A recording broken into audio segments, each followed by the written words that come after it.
Okay guys, ito another POV na naman tayo guys. So ito guys, meron tayong nakita EK hatchback. Ayan. Color yellow guys, ito. Ganda rin talaga ng EK hatch mga ko. Ito. Ayan, no? Grabe oh. So yan no, ito makita natin sa harapan. Color yellow. Tapos ito guys, so napansin ko yung hood. Yun.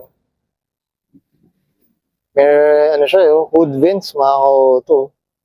Tapos ito napansin ko guys, ito yung ano niya, fender niya.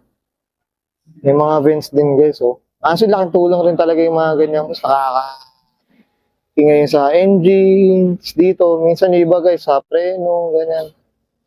So, mas ano siya, mas nakakainga. Tsaka may hangin taga pumapasok. So ito guys, napansin natin ito. Mags niya. Ayan, no? Ito guys, 5 legs siya guys, oh. Grabe, oh. Grabe. Ito. So ito guys, kung mapapansin nyo, Recaro, SR3, red. Ito guys, oh. Type R pala to guys. Ayan, no? Grabe. Kaya nga pala.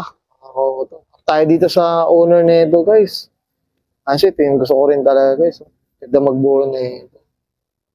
Ayan, no? EK9 mga ko-auto. Usapang EK9 tayo. So ito yung wing niya guys. Napansin ko, ayan. Ano siya? Carbon na rin guys. Carbon. Okay. Tsaka iba rin talaga yung ganitong yellow guys.